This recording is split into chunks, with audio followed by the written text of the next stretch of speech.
You know, it's funny. Cats, they really have this knack for, well, taking over. Like, they're everywhere. Ancient pyramids, sure. But also, like, the entire internet, right? Yeah. They've really weaseled their way into every corner of history and culture. So today, we are diving into, I think, a pretty fascinating subject, the history of cats. Okay, yeah. We're going to unravel how these enigmatic creatures went from, like, stealthy wildcats Hmm. to the rulers of our sofas, All right? right. And to help us guide us, we have an expert in cultural anthropology and animal domestication. Welcome to the show. Thanks for having me. I have to say, the story of cat domestication, it never gets old. Now, I've heard this whole self-domestication thing about cats. Unlike my dog, who I swear trained me to throw the tennis ball, cats kind of, like, chose their own adventure, right? Yeah. What makes their path to domestication so unique? That's a great question. You see dogs, right? They were bred by Yeah. humans, right? Yeah. Over the thousands of years for, specific Like tasks. hunting, Yeah. herding, all that. Yeah, exactly. Yeah. Cats took a more, well, you could say roundabout route. They basically domesticated themselves through this process called commensalism. Commensalism. Yeah. Okay, break that down. So essentially it means two species develop a relationship, right? Where one benefits but the other one Yeah. neither harmed nor helped. So think about like those birds that hang around hippos. Okay. They snatch up insects. Oh, right. So in the case of cats, it all started with agriculture, the dawn of agriculture. Picture this, right? The Fertile Crescent, around 9,000 years ago, humans are storing grain, which inadvertently creates a haven for, Rodents. yes, rodents. Ah. Enter the clever, opportunistic wildcat.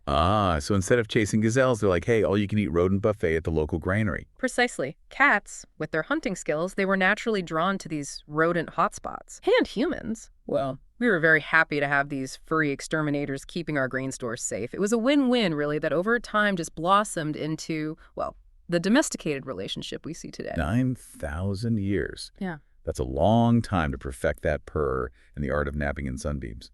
But it's incredible to think this self-domestication, this commensal relationship, that's what set the stage for their global takeover. Makes you wonder, did we invite them in, or did they, cleverly engineer their way into our lives? It's the million-dollar question, isn't it? It speaks to the enduring mystery of cats. But one thing's for sure, once they, decided to become our companions, they did it on their own terms. Classic cat move, really. So from those early days in the Fertile Crescent, how did cats go from, expert pest controllers to, well, objects of worship? Well, that takes us to the land of pharaohs and pyramids, ancient Egypt, where the cat's status, well, it reached divine levels. Ancient Egypt. Mm-hmm. A civilization where cats weren't just pets, right? Like, they were practically deities. It really is something. I have to admit, the image of, like, ancient Egyptians just showering cats with adoration, offerings, Yeah. It's pretty captivating. Yeah. What was it about cats that resonated so deeply with their culture? Well, it's fascinating, isn't it, to understand, like, the Egyptian reverence for cats. I think we have to remember that their society, it was so intertwined with, with the natural world. Oh. Animals weren't just animals, right? They were embodiments of spiritual forces, powerful symbols in their, beliefs, their everyday life. Okay. Yeah. And no cat really embodies this more than Bastet, Right. the cat goddess. Exactly. Bastet, often depicted with, a woman's body and a cat's head. Or, sometimes as this fierce lioness. She was far more than just a cat goddess. She represented protection, fertility, motherhood, even like the home, the hearth, She was a force to be reckoned with, but also like a source of warmth, comfort. So, like, the ultimate embodiment of everything cats represented to the Egyptians. Precisely. Wow. And this reverence, it wasn't just like symbolic harming a cat in ancient Egypt. Yeah. Even accidentally. Oh. Not taken lightly. Let's just say that. I've heard rumors of, like, some pretty severe punishments for that. Let's just put it this way. Harming a cat could land wrong. you in some serious trouble. Okay. Potentially even facing, Yeah. the death penalty. Whoa. And it wasn't just, about protecting living cats. Their afterlife, that was just as important. That's right. The Egyptians were famous for their elaborate mummification practices. Right. And cats were no exception. Have archaeologists found any, like, particularly interesting cat burial sites? Oh, absolutely. All over Egypt, archaeologists have unearthed these massive cat cemeteries. We're talking like thousands of mummified cats. And these weren't just, your average pet burials. No, no, these felines were often interred with like elaborate decorations, offerings, even tiny, like these intricately designed sarcophagi. It's really something. It really highlights the depth of their spiritual connection to these creatures. I mean, just imagine the work that went into, preparing these animals for the afterlife. It's incredible. They really believed that honoring cats in life and death, it would bring them closer to the divine, Right. especially Bastet's, protection and favor. It paints such a vivid picture of a civilization that really like saw something like divine in the eyes of a cat. But, from those lofty heights of like Egyptian reverence, the journey of cats takes a bit of a, well, I don't know, an unfortunate turn, right? Sadly, yes. The reverence they enjoyed in ancient Egypt, it wouldn't last. As we move into the Middle Ages, a very different picture of, the human-cat relationship emerges. One that's, well, it's shrouded in a lot more superstition, fear. The Middle Ages. Yeah. Not exactly like the best time to be a cat, huh? No, not really. What happened? Like, how do we go from, divine reverence to like being persecuted? Well, it is a fascinating but kind of dark chapter in their story. With the rise of Christianity in Europe, there was this like wave of new anxieties, superstitions, and cats, especially black cats, unfortunately, they kind of ended up on the wrong side of that. So from sacred symbols to something to be scared of. I mean, that's a big jump. It is, and it's black cats. I mean, they're sleek, they embody darkness. They they became kind of entwined with this growing fear of witchcraft. Right. They were seen as like demonic familiars, or witches in disguise, harbingers of misfortune, evil. And this wasn't just like, a passing superstition. This fear had real consequences. Oh, absolutely.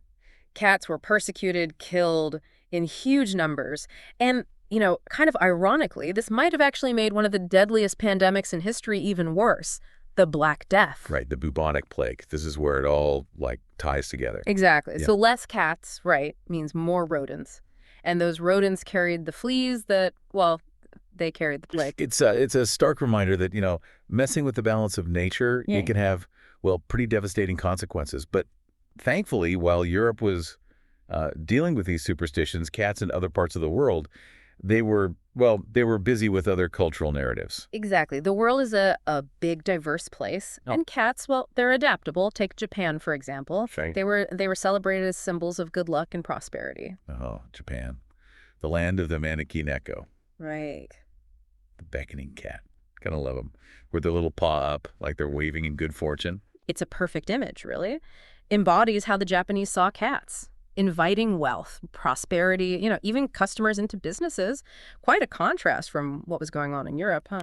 Total opposite. Yeah. It's amazing how, like, one animal can have such different meanings in different cultures. It really is. Shows you the power of perception, I think. How that shapes our view of, well, of the natural world. And it's not just Japan. You find cats in folklore, mythology, all over the globe. We've talked about Egypt, Japan. What about, like, Norse mythology? They pop up there. Oh, yeah, definitely. In Norse mythology, cats are linked to Freyja, the goddess of love, beauty, fertility. She's often shown with a chariot, right? And guess what's pulling it? Not cats. 2 large cats, symbolizing, her connection to passion, I guess. Wild, untamed beauty, that sort of thing. A chariot pulled by cats. That's an image. So from like fierce hunters to, deities to witches, familiars to what symbols of luck, chariot pullers for Norse goddesses, cats have really seen it all. Right. They have, haven't they? But, through it all, it's their charm, their elegance, and let's face it, their air of mystery. That's what's won us over. Yeah. Fast forward to like the Victorian era. Right. Cats are popular again, especially as pets, companions. Queen Victoria, she was a big cat person, right? She was, and that coincided with this broader change. People started keeping pets more and more. The Victorians, they really started to appreciate animals, not just for like what they could do, but for their companionship, the joy they brought. And cats, they fit right in. They do have that elegant but demanding thing going on. That's right, yeah. And since then, cats have just, well, they've kind of taken over. Yeah. They're our companions. They're internet stars. They're part of the family. We could probably do a whole nother deep dive just on like their amazing abilities. Recently. Their night vision, the way they like always land on their feet. Even their purrs. Right. Yeah. They might have, like, healing powers. It's true. Their purrs, they actually fall within this frequency range, right? And it's been shown to help tissue regeneration, even reduce stress. Wow. It's pretty remarkable. So from, ancient Egypt to our living rooms and, of course, our social media feeds, cats are, well, they're everywhere. They've been worshipped, feared, you name it. Mm-hmm.